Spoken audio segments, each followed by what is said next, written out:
kami sa San Pedro Fresh area. So, papasok dito sa Wiscom Road. So, sabi dito guys kasi 5G area to dito. So, malalaman natin kung ilang speed test dito. Ilang Mbps sa abutin niya. Kaya malakas pa rin. So, 306 yung Mbps niya. So, yun, malakas talaga yun guys. Ulitin natin.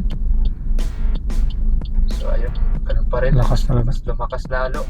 Nakaraan kasi meron kami na-installan na modem natin na postpaid. Makikita natin yung area dyan. Papasok sila. Medyo mahina na konti yung sa looban kasi medyo malayo na sa tower. Pero hanggang ngayon nagagamit niya yung modem niya. Modem natin na Wow5 Ultima. Yung 500 Mbps na speed. De Los Reyes Road 1.